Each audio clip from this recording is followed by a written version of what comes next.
Hello दोस्तों, नमस्कार। आप सभी का स्वागत है अपने यूट्यूब चैनल ए स्टडी क्लासेज में। मैं अरविंद एपावत आज कक्षा 8 का सामाजिक विज्ञान का बोर्ड एग्जाम का पेपर लेकर आया हूं, जो बहुत ही इम्पोर्टेंट है।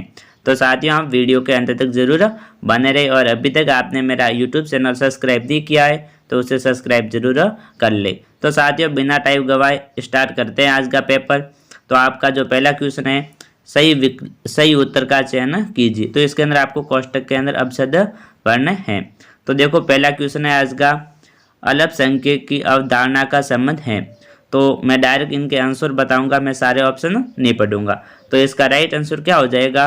द ऑप्शन हो जाएगा उपयुक्त सभी, क्योंकि बाकी जनसंख्या की तुलना में कम जनसंख्या का होना, ब के अंदर सत्ता और संसाधनों तक कम पहुंच का होना, सामाजिक और सांस्कृतिक पृथकता का होना। तो यानी इसके अंदर ये द ऑप्शन राइट हो जाएगा। अगला क्वेश्चन है आपका सेकंड है, स्वतंत्रता मेरा जन्मसिद्ध अधिकार है और मैं इसे लेकर रहूँगा नारा दिया था। तो ये नारा किसने दिया था वह आपको बताना है। तो साथियों, ये नारा है ये बाल गंगाधर तिलक का था। तो इसके अंदर ऑप्शन राइट हो जाएगा। अगला क्वेश्चन है आपका तीसरा है, मंदिर प्रवेश आंदोलन किसने शुरू किया था? तो साथियों, इसका सही आंसर क्या हो जाएगा? इसका हो जाएगा ब ऑप्शन हो जाएगा BR अम्बेडकर। तो इसके अंदर आपको ब ऑप्शन भर देना है। अगला क्वेश्चन है, चौथा क्वेश्चन है, स्त्री पुरुष तुलना नामक किताब की लेखिका थी। तो इस किताब की लेखिका कौन थी? इसकी लेखिका थी ताराबाई शिंदे। तो इसके अंदर भी ब ऑप्शन राइट हो जाएगा। अगला क्वेश्चन है पांचवा है, निम्नलिखित में से कौन सा खंड भारतीय संविधान की अंतरात्मा कहलाता है? तो अंतरात्मा किसे कहते हैं भारतीय संविधान की? तो इसका राइट आंसर क्या हो जाएगा साथियों? इसका आंसर हो जाएगा ब, मौलिक अधिकारों वाला खंड है जो भारतीय संविधान की अंतरात्मा कहलाता है। तो इसके अंदर ब ऑप्शन राइट हो जाएगा। अगला क्वेश्चन है छठा है, हिटलर ने जर्मनी में अत्याचार किए।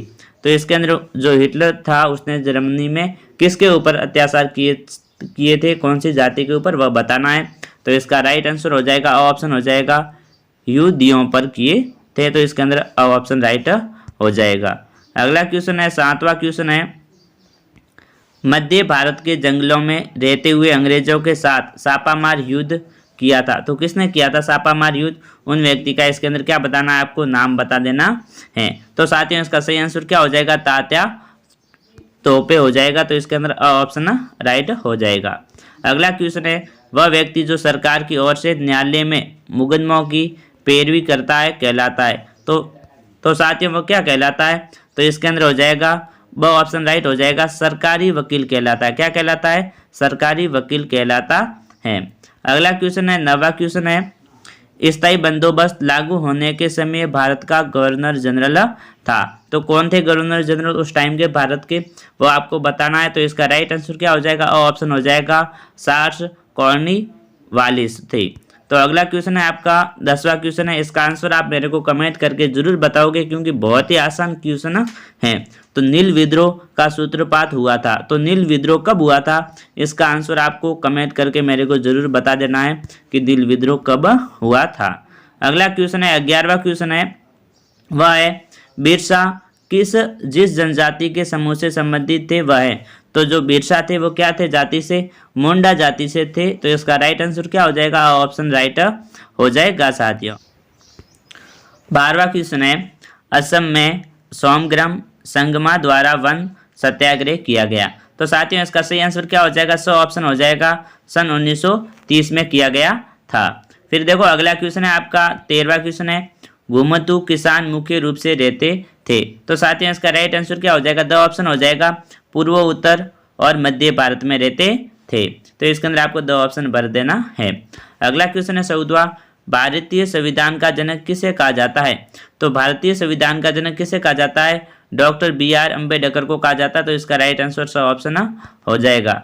अगला क्वेश्चन है आपका सेकंड क्वेश्चन है, रिक्त स्थानों की पूर्ति कीजिए। तो साथियों मैं आपको बता देता हूँ, जो आपका पेपर होगा उसके अंदर यहाँ पर आपको 2 शब्द मिलेंगे, उसमें से आपको एक शब्द भरना है। तो देखो पहली खाली जगह है डलहौजी का सिद्धांत लागू किया, तो इसके अंदर कौन सा सिद्धांत लागू किया था उसने, वह आपको बताना है। तो यहाँ पर क्या हो जाएगा, व्यापगत हो जाएगा। क्या हो जाएगा, व्यापगत इस खाली जगह के अंदर आ जाएगा।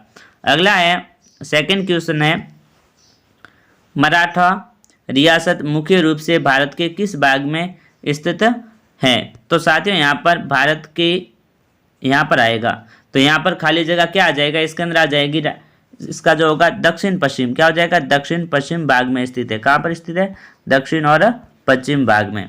तो मराठा रियासतें मुख्य रूप से भारत के दक्षिण पश्चिम भाग में स्थित हैं। फिर देखो अगला है, कुशासन का आरोप लगाकर कंपनी ने सन 1856 को अपने नियंत्रण में ले लिया था। तो किसको लिया था, इसके अंदर आ जाएगा, अवध को नियंत्रण में लिया था। किसको लिया था, अवध को लिया था। अगला क्वेश्चन है, चौथा क्वेश्चन है, वे संसाधन जो शीघ्रता से नवीकृत या पुनः पूरित हो जाते हैं कहलाते हैं। तो उसे क्या कहते हैं साथियों, उन्हें कहते हैं नवीनीकृत। क्या कहते हैं, नवीनीकृत संसाधन कहते हैं। इस खाली जगह के अंदर आ जाएगा नवीनीकृत। अगला क्वेश्चन है, पांचवा है, संसाधनों के निर्माण में समर्थ होने के लिए लोगों के कौशल में सुधार करना कहलाता है। तो साथियों इसका आंसर आप मेरे को कमेंट करके जरूर बता दोगे कि इस खाली जगह के अंदर क्या आएगा। अगला क्वेश्चन है छठा, घरेलू हिंसा महिला सुरक्षा कानून में लागू हुआ था। तो साथियों ये कब लागू हुआ था, ये मैंने पिछले पेपर में भी बताया था आपको, 2006 के अंदर लागू हुआ था। अगला क्वेश्चन है 10वां, भारत में सभी लोग की नज़र में बराबर है। तो किसकी नज़र में बराबर है, कानून की नज़र में भारत के अंदर जो भी सारे के सारे लोग हैं वो क्या है, बराबर है। तो इस खाली जगह के अंदर आ जाएगा कानून। अगला क्वेश्चन है तीसरा है, निम्न स्तंभ अ को स्तंभ ब से मिलान करो। तो इसके अंदर क्या करना है, आपको मिलान करना है। तो देखो पहला है दीवानी। तो साथियों इसको किससे मिलाओगे, दीवानी किसे कहते हैं, ब ऑप्शन हो जाएगा, भू राजस्व वसूल करने वाला का अधिकार। फिर है शेर मैसूर। तो शेर मैसूर के नाम से किसे जाना जाता था, टीपू सुल्तान को जाना जाता था। फिर है तीसरे में है रानी चेन्नम्मा। तो रानी चेन्नम्मा थी, वह कित्तूर में अंग्रेज विरोधी आंदोलन का नेतृत्व किया था उन्होंने। फिर था वारंग हेस्टिंग। तो वारंग हेस्टिंग तो भारत का पहला गवर्नर जनरल था। फिर सिपाही, तो सिपाहियों को क्या कहते थे, सिपाही कहते। तो इसको स से मिला देना है। अगला क्वेश्चन है आपका चौथा क्वेश्चन है, वह है निम्न के सही के आगे राइट का व सीन व गलत के आगे रॉन्ग का निशान लगाए। तो इसके अंदर आपको गलत सही बताना है। तो देखो यहाँ पर भारत में अंग्रेजों के आने से पहले यहाँ लोकतंत्र था। तो साथियों ये बात रॉन्ग बात है, क्योंकि भारत में अंग्रेजों से आने से पहले लोकतंत्र नहीं था, राजा का शासन चलता था। हमारे संविधान में न्यायपालिका को पूरी तरह स्वतंत्र रखा गया है। तो साथियों ये बात राइट है। हाशियाकरण का एक कारण अलग भाषा भी होता है। तो ये वाक्य कैसा वाक्य, ये वाक्य रॉन्ग वाक्य है। अगला है, बिना भेदभाव के समान अवसरों के माध्यम से होने वाली सुनवाई निष्पक्ष सुनवाई कहलाती है। तो साथियों ये भी है, ये भी वाक्य, ये वाक्य है राइट वाक्य है। फिर देखो अगला पांचवा है, English east India company Bharat के साथ व्यापार करने वाली एकमात्र यूरोपीय कंपनी थी। तो साथियों ये वाक्य कैसा वाक्य, ये वाक्य रॉन्ग वाक्य है। फिर है कृषि एक द्वितीय क्रिया है। तो साथियों ये वाक्य भी कैसा वाक्य, ये भी वाक्य रॉन्ग वाक्य है। कृषि द्वितीय क्रिया नहीं है, ये प्रथम क्रिया है। धर्म को राजसत्ता से अलग करना धर्मनिरपेक्षता का महत्वपूर्ण पहलू है। तो साथियों ये बात बिल्कुल ही राइट वाक्य है, राइट बात है। अगला क्वेश्चन है, निम्न प्रश्नों के उत्तर एक पंक्ति में दीजिए। ये अति लघुत्रात्मक क्वेश्चन है। तो यहाँ पर प्रश्न है, भारत के लिए समुद्री मार्ग की खोज कब व किसने की थी। तो साथियों इसका सही आंसर क्या हो जाएगा, जो भारत की जो समुद्री मार्ग की खोज थी वह कब की गई थी, वो आपको बताना। तो किसने की थी, वास्को डी गामा ने की थी। किसने की थी, वास्को डी गामा ने। वास्को डी गामा ने की थी, भारत की खोज की थी साथियों। और ये की थी साथियों 1798 में की थी। कब की थी? 1798 में की थी। 1798 में वास्को डी गामा द्वारा की गई थी। अगला क्वेश्चन है आपका 10वां है, भारतीय वस्त्र विदेशों में किस कारण प्रसिद्ध थे? तो जो भारतीय वस्त्र थे विदेशों में किस कारण से प्रसिद्ध थे वह आपको बताना है। तो इसके अंदर जो राइट आंसर हो जाएगा साथियों वह हो जाएगा महीनता के कारण थे। किसके कारण थे? महीनता के कारण थे। जो भारतीय वस्त्रों की जो महीनता थी उसके कारण ये विश्व के अंदर प्रसिद्ध थे। अगला क्वेश्चन है, बंगाल का विभाजन किसने किया? तो बंगाल का विभाजन किसने किया था? लॉर्ड कर्जन ने किया था। किसने किया था? लॉर्ड कर्जन ने किया था। अगला क्वेश्चन है 13वां है, भूमि निम्नीकरण के कोई दो कारण लिखिए। तो इसका तो हो जाएगा अति पशुचारण, दूसरा हो जाएगा वनों की कटाई, वनों की कटाई। इस प्रकार से आपको दो कोई कारण लिखने हैं। अगला क्वेश्चन है 14वां, सरकार के 3 अंग कौन कौन से हैं? तो सरकार के 3 अंग कौन कौन से? व्यवस्थापिका पहला अंग हो जाएगा, दूसरा है कार्यपालिका हो जाएगा, और तीसरा हो जाएगा न्यायपालिका। ये सरकार के 3 अंग हैं। इस प्रकार से आपको लिख देना है।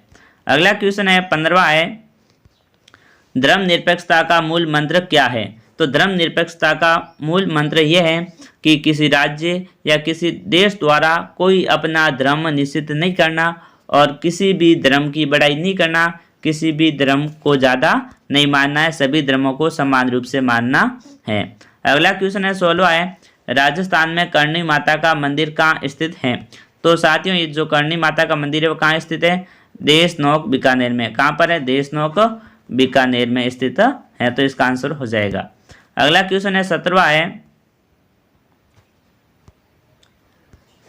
सिपाहियों को बनाए कारतूसों ऊपर क्यों ऐतराज था? तो साथियों सिपाहियों के अंदर एक ये अफवाह फैला दी गई थी, जो नए कारतूस बनाए गए जो उनकी टोपियां हैं उनको पहले मुंह से खोलना पड़ता था, तो लोगों ने अफवाह उड़ा दी थी कि उसके ऊपर गाय और सुअर के सरबिल का यूज किया गया है। जो भी हिंदू और मुस्लिम जो थे सिपाही उन्होंने उसका विरोध कर दिया था, क्योंकि जो मांस बना हुआ था उसको वह मुंह से नहीं काट सकते थे, इसलिए उन्होंने उनको ऐतराज था। घरेलू हिंसा से आप क्या समझते हैं? हिंसा की शिकार महिलाओं को नए कानून में से कौन से 2 मुख्य अधिकार प्राप्त हुए? तो साथियों ये बड़े बड़े क्वेश्चन हैं, इसके आंसर आपको ही लिखने हैं। अगला क्वेश्चन है, मृदा निर्माण को प्रभावित करने वाले कारक कौन कौन से हैं? तो मृदा निर्माण को प्रभावित करने वाले कारक है जलवायु है, समय है। इस प्रकार से आपको कोई 3 से 4 कारण लिख देने हैं। अगला क्वेश्चन है 20वां है, नागरिकों के लिए मौलिक अधिकार क्यों आवश्यक हैं? तो साथियों नागरिकों के लिए मौलिक अधिकार इसलिए आवश्यक है, तो पहला पॉइंट बना सकते हो आप विचार अभिव्यक्ति। क्या हो जाएगा? विचार अभिव्यक्ति, अभिव्यक्ति हो जाएगा। फिर स्वतंत्रता,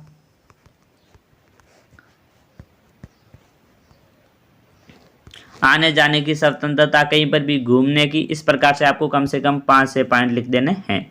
और आज का अंतिम क्वेश्चन है 1857 की बगावत के स्वरूप अंग्रेजों ने अपनी नीतियाँ किस तरह बदली? तो साथियों मैंने इसका ये जो क्वेश्चन है मैंने आपको पिछले ही पेपर के अंदर बता रखा है। इसका आंसर मैंने विस्तार से वहाँ पर लिखा हुआ है, वहाँ पर आपने देखा होगा तो आपको जरूर याद होगा। तो साथियों ये था आज का सामाजिक विज्ञान का पेपर जो बहुत ही इंपॉर्टेंट है, इसे आप जरूर याद करके जाए। और अभी तक आपने मेरे YouTube चैनल को सब्सक्राइब नहीं किया है तो उसे सब्सक्राइब जरूर कर ले। जय हिंद साथियों, जय भारत।